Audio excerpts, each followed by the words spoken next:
everybody, this is Lee with Creative Two-Time Mom, and I have been tagged. I was tagged to do the self-care routine by Kim at the Homeschooling Grammy as well as April at the Simple Rugged Path.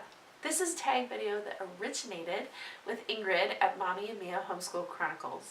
And I'm going to link all their channels down below as well as the playlist. But you probably will recognize all three of those names right off the bat. They are all fantastic ladies, and I have had so much fun getting to know them. So I was really glad when Kim and April tagged me in this video that I could share with you guys as well. Now, truthfully, self-care is not something that I reflect on a whole lot. I feel like it's probably something that I needed a little bit of a reminder about. So I have the 10 questions in front of me, and I'm just going to jump right in. Question number 1, do you set aside time to do things you enjoy? I do and I don't. It's never a real distinct, I am going to have 2 hours on Saturday or I'm going to have 2 hours on Sunday afternoon. Usually it's, okay, everybody's in bed, my husband's in bed, I have about an hour to read, or I have about an hour to film a video. That's usually my set aside time. I did just get back a couple of weeks ago from doing a scrapbooking weekend with my mom, and I set aside a weekend like that probably about once a year, sometimes twice a year if I'm lucky. So that is of course something that we plan ahead. Otherwise I'm like, you know, the typical mom, squeeze it in wherever I can find the time. Number 2, when was the last time you had a makeover? I'm not a big makeup person, if you can't tell. Probably the last time was going to my makeup before my wedding, and my husband was so funny. He was like, you look different, because you guys know I don't wear a ton of makeup.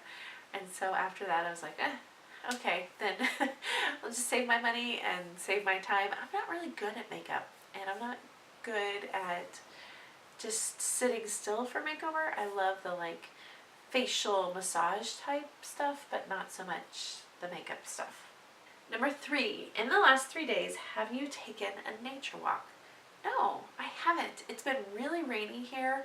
We've had a surprisingly wet winter, so we haven't had a lot of sunshine. We'll get like a day of sunshine and then a bunch of rain, and a day of sunshine, a bunch of rain.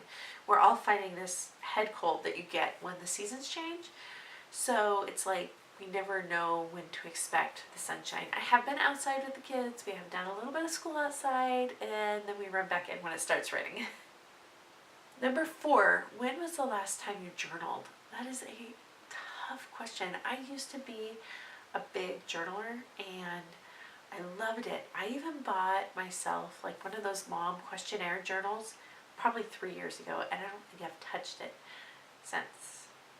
I gotta pick that one back up. Number 5, when was the last time you made a list of all the things you're grateful for? It's probably been about as long as it's been since I've journaled. I used to include that occasionally in my journaling. I would start, before I'd even journal anything, I'd start with like 3 to 5 things I am thankful for and fill it in. We do a lot of speaking gratitude in this house. I have one child in particular that has a hard time being grateful, always finds the negative in things, and so I'll turn that around a lot of times and say, well, I am thankful for, and then we try to turn it into a game of all the kids mentioning things that they're thankful for and who's going to get the last word. But as far as writing things down, making a list, it's been a really, really long time. Number 6, which 3 words describe you best? I should have looked at this question first. Introverted, probably. Extroverted, introvert, maybe. Can I count that as one word instead of 2? I really actually like being out and around people, but that's not how I energize, if that makes sense. I like going out, I like having things to do, but then I hit my point of like, okay, I've had enough, and I need to go home and have solitude for about 48 hours. Another word that would describe me would probably be loyal. I'm a very loyal friend. I stick by people much longer than I probably should. I always try to see the best in people, and give them the benefit of the doubt if we are struggling. I'm not one to cut off friendships real easily, so I stick by people, like I said, probably even longer than maybe I should at times. And the third word, I don't know, reader? Reader would probably be the third word. You guys know I love to read. That's my biggest hobby. You know, YouTube I love to do, but to be able to sit down and read a good book is super energizing, and I love it. Number 7, do you have nagging thoughts that you need to address, and how do you deal with those thoughts? I think as a homeschooling mom, all of us have had nagging thoughts at one point or another, and that for me is probably the biggest struggle that I have personally, is just, am I doing enough? Am I creating enough opportunities for my kids? Am I doing this well? Am I a good enough teacher? Have I given them what they need to be successful? Those are always my nagging thoughts, and I have a horrible time dealing with those and putting those into perspective. I try really hard to spend time praying. I've gone through a particularly hard season with one of my children, and I find myself just driven to my knees, because that is the only way I can see past getting myself out of the way and being able to be a good mom to this child. So yeah, I have nagging thoughts. How do I deal with them? I pray, and then I eat some chocolate. Number 8, how much personal time do you need each week to feel well and feel happy? How much personal time do I need? I think that's very different from how much personal time I get, and that's not to be bitter or frustrated. It's just that I'm a mom of 3, and so being introverted, I feel like I never quite have enough alone, refresh, relax time. I will try to really give myself a couple of hours on Sunday afternoon, whether it's in and out with the kids, but just, you know, a couple of hours of like sitting and reading and having the bedroom door closed. Like, I'm still available to my husband and my kids if I need to be, but trying to have that time. And usually if I can have that time on a Sunday afternoon, then I'm refreshed and recharged and ready to go for the week. So just that little bit of time goes a long way. Number 9, how do you sabotage yourself? This one hits to the meat quickly, doesn't it?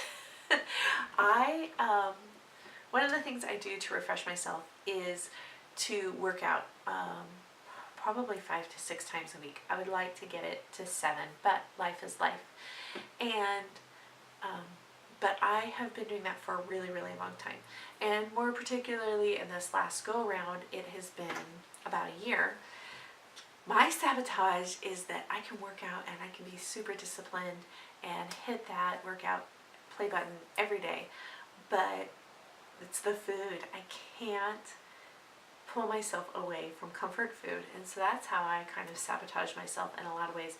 I feel mentally better, I feel physically better, I feel just all around holistically better when I eat well, but I self-sabotage with food a lot, because there's that instant hit of like comfort and sugar and carbs, and it's tough. I would say that is my biggest struggle, and the biggest way I sabotage myself is with that. Beyond diet and exercise, the second biggest thing would probably be like the negative, you're not a good enough homeschool teacher. Like, that is my negative self-nagging, because I don't know, I want that so much for my kids, that is the thing that I struggle with mentally the most.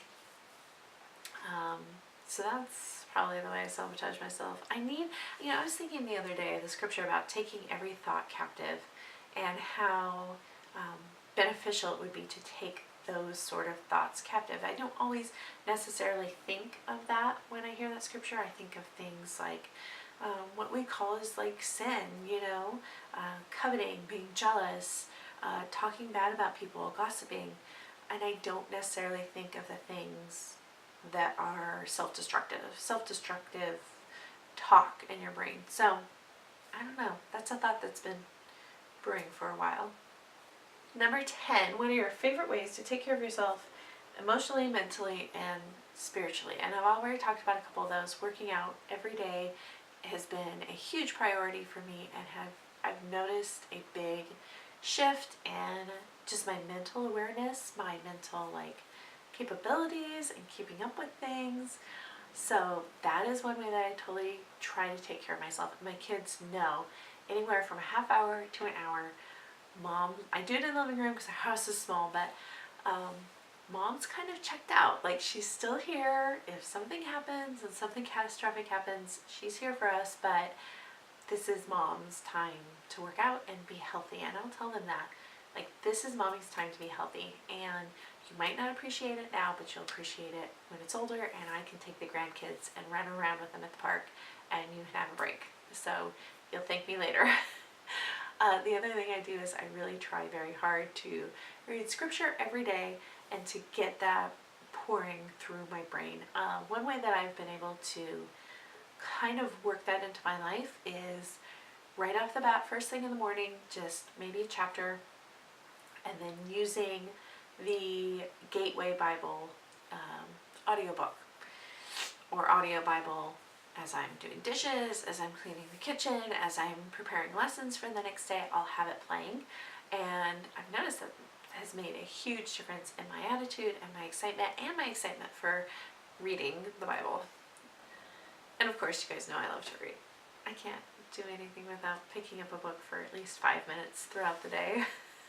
I'm reading a really good autobiography right now that I'm definitely picking up as soon as I'm done with this video, because I just haven't been able to put it down. It's so good, and it has definitely been recharging me. So that is the self-care routine tag. Thank you so much, Kim and April. This was a fun one, but I have to say it was challenging. I feel like I need to take some of these questions that challenged me the most and write them down in my planner so that I can see them and reflect on them and maybe grow a little bit in some of these areas, because I think it's definitely time to grow a little bit more. I want to thank you all for hanging out with me in this video, and before you click off this one, I want to tag Michelle at A Common Life. I'm going to tag Hillary at Homeschool on the Hill. I'm going to tag Serena at the Fall Co-Family. And anybody else out there who is interested in filming this video, I would love to see your answers. So if you get a chance to film this one, make sure you add it to the playlist and then come back here and leave me a comment so I can come check it out. I hope you guys enjoyed this one. Don't forget to check out the description box down below to the links of all the channels that I've mentioned, and we'll see you guys next time. Bye, guys.